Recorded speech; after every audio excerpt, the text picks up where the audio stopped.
Hello everyone, आज चाहिँ म खसीको मासु बनाउँदैछु। त्यसको लागि मैले तेल राखेँ अनि त्यसमा जिरा फुराएँ अनि त्यस पछाडि ज्वानो फुराउँछु। ज्वानो जिरा चाहिँ मेरो फेभरेट हो।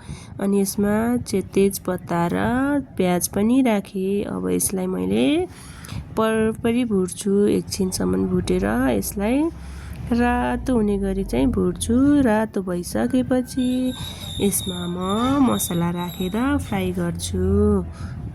मसला पनि राखेँ। अब मसला राखिसकेपछि अब यसलाई मिक्स गर्छु। दुईटा राम्रोसँग मिक्स भएर मसला पाकेपछि यसमा म टमाटर राख्छु।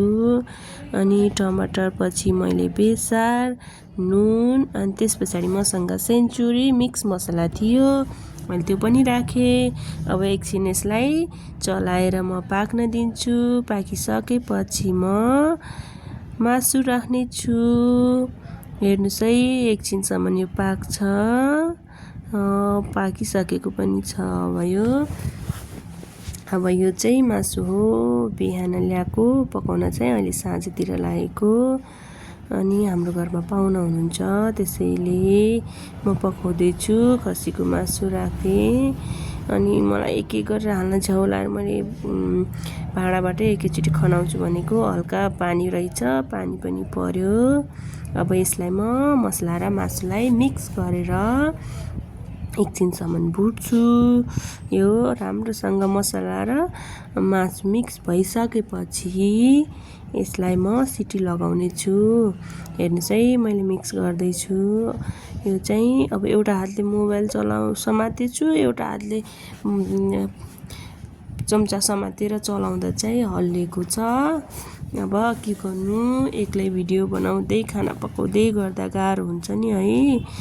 अब म चाहिँ एकछिन यसलाई छोप्छु।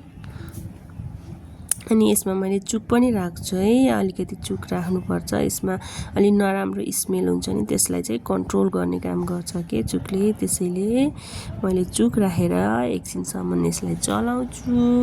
मैले पानी नै राखेको थिएन कि यसमा, तर पनि पानी एकदम निस्केको छ यसबाट। अघि मैले मासु हाल्दा सायद मासु पखालेको पानी पनि थियो, त्यही कारणले गर्दा पनि होला यति धेरै पानी निस्केको।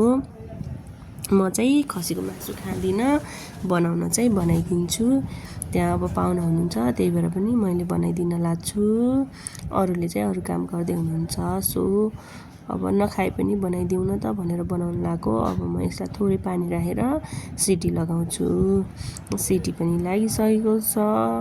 यस्तै 5-6 सिटी चाहिँ मैले लगाएँ है। यसमा 5-6 सिटी लगाइसकेपछि यत्तिको बनेको छ। अब केही समयपछि अरू खाना पाक्दैछ। पाकिसकेपछि पाहुनालाई पस्केर दिनुपर्छ। पाकेको चाहिँ मैले भिडियो क्लिक गर्न बिर्सेछु। यति नै भयो। मैले बनाएको मासु चाहिँ कस्तो छ हेरेर प्रतिक्रिया दिनुहोला है त गाइज। अनि मेरो भिडियोलाई माया साथ सपोर्ट गरिदिनु होला। अनि मेरो च्यानललाई सब्सक्राइब पनि गरिदिनु होला अनि सेयर पनि गरिदिनु होला है त गाइज। अब फर्स्ट टाइम बनाएको है मैले, फेरि मलाई नखाने भएर बनाउन दिनुहुन्न।